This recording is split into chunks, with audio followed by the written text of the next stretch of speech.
Hey guys, how's it going? Eminem Gaming here, and today we're back with another video, and today we are going to be talking about E3 2017 for PlayStation.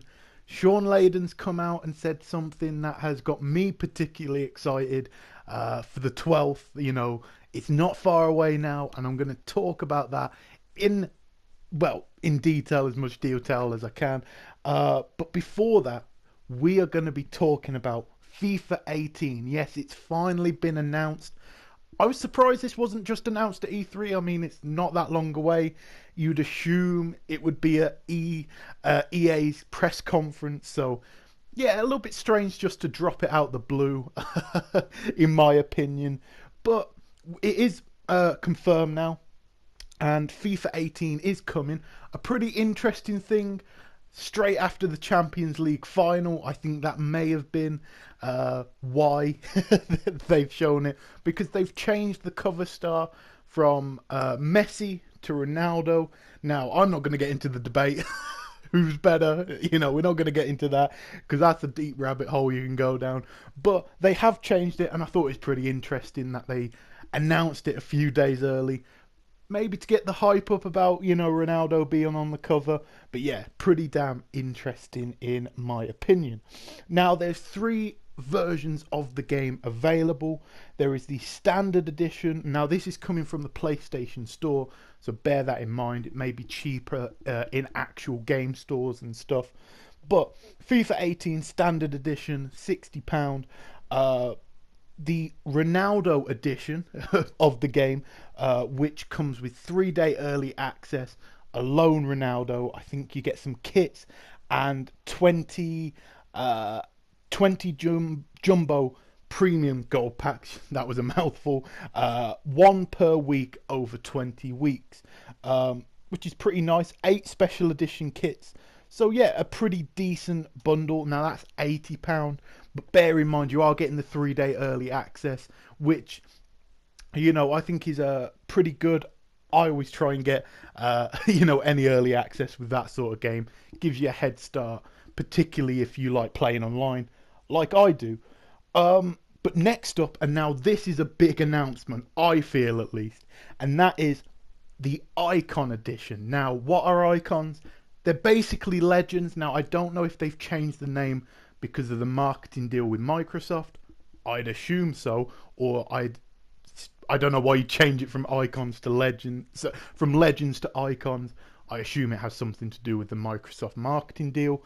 However, icons are now on FIFA on the PlayStation and PC. Now, that was a big reason. I know for me particularly, it was always difficult to pick the Xbox version or the PlayStation version. For me, I went for the PlayStation version because that's where my friends are. But on the other hand, you get legends and stuff on the Xbox.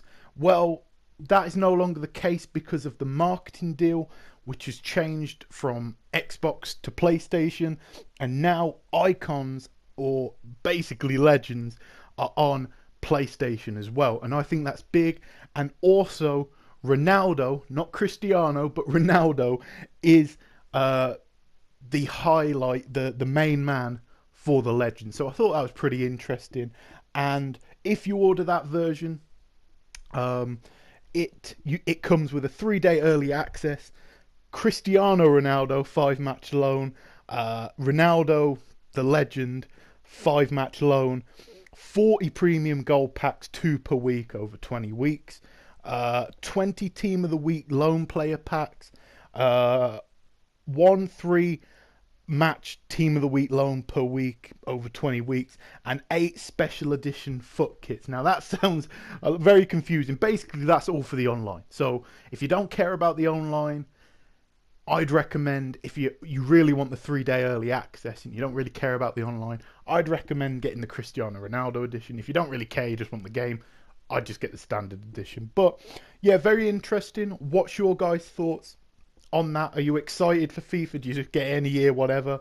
Are you happy now, if you're a PlayStation gamer, that you're finally getting to play with the legends or the icons? Let me know down below. But I thought this was pretty interesting because this is kind of another megaton game that comes out every year that PlayStation now has the marketing rights to, and it is getting a bit outrageous, but I think this is on par with the Call of Duty. When they got Call of Duty, it was a big signal of intent from Sony. When they got that deal and that marketing rights, I think that was a big sign that they were really, determined to win this generation. And it looks like this is another big, we're a powerhouse or whatever, because that's one of the biggest games in my opinion. And I remember, particularly in the UK, there were adverts everywhere for FIFA, Xbox One S bundles everywhere. And I remember around about that time, Xbox was winning a lot of months in the UK round about the holiday time. So I think this will negatively affect the Xbox. I know Phil Spencer came out and said he don't really like to do those sort of deals and pay for content and stuff. But I really think with the Scorpio just round the corner, the Xbox One S will probably have a price drop. To lose all of these games, marketing deals, I think is a big loss. Now, we're going to find out if the Xbox sells absolutely fantastic during the holiday season. It didn't really matter and it was a wasted expense by Sony. If it doesn't sell very well during the holiday and people are choosing to get the Call of Duty bundles, the Battlefront 2 bundles, the FIFA bundles, I think you know why. And I think Sony has been pretty smart, because the Scorpio is a substantially more powerful machine than the PlayStation 4 Pro. So how do you stop showing off the best version of the game? By buying up all the marketing rights and either forcing parity or trying to get the best version on your console. Now, is that right? I don't know. That's up for debate. That's not down to me. But yeah, let me know your thoughts, guys. Do you think it's smart what Sony's doing? Do you not really care? All that stuff, let me know down below. Now, finally, let's talk about E3 2017. And when I saw this news, I was so excited. I just had to make a video.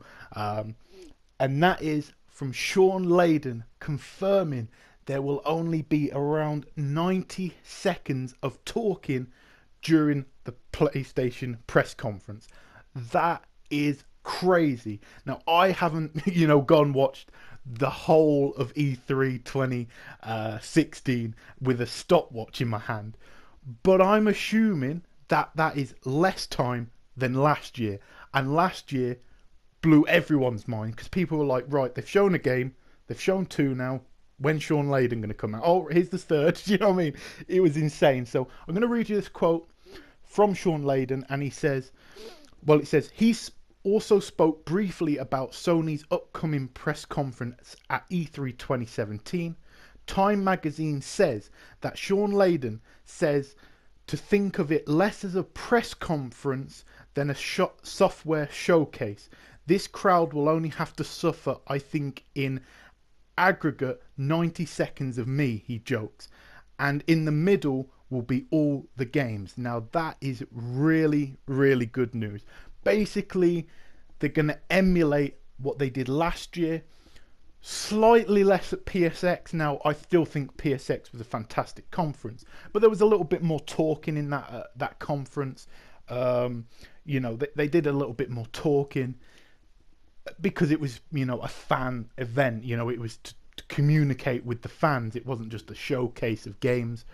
But this is, E3 is a showcase of games. I 100% agree. I think when I do watch Ubisoft's conference, I think they have some really good games. The problem is that you could probably cut that down to half an hour and actually show everything you've got.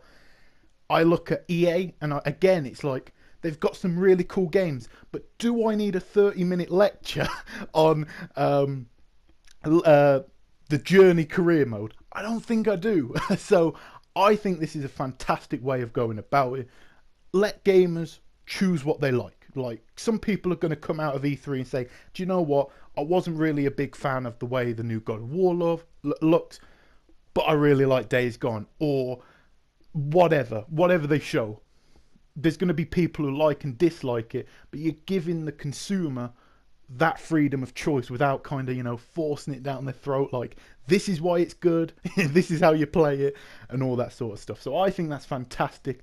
And if they do have an hour to an hour and 30 minutes, that means you're only going to get a minute of that, 2 minutes at a max, of talking, and the rest of it is going to be games, and more games, which is really good because, again, Shuei Yoshida came out and said a few months back that 2017 is just the year of games. Last year, a lot of hardware came out, but this year it's all about the games. And I think E3 is going to blow a lot of people away. I really do. I don't think there's going to be any PS5 talk. I don't think there's going to be any Vita talk, like a new Vita or a new handheld. I wouldn't mind one, but I don't think there will. I think it's just going to be new games. Some people are a little bit negative about Spider-Man being confirmed, Days Gone being confirmed, Uncharted, God of War all being confirmed. Some people saying, is it just E3 2016 remastered? In my opinion, I think they have so much to show. I think there's going to be a lot of new IPs. I think there's going to be a lot of marketing deals there. I generally do feel that is going to be the first time we see Red Dead Redemption 2, which is going to blow people away. And yeah, I think there's going to be a lot of surprises there. But let me know, guys, what's your thoughts? Do you agree with me? Do you like the approach of last year's E3? Do you prefer somebody like Xbox or EA or Ubisoft where it's a little bit more talking involved? Let me know down below. But as always, guys, this has been M&M Gaming. If you enjoyed the video, make sure to leave a like, comment and subscribe if you're not already. And I'll catch you guys in a new video very soon.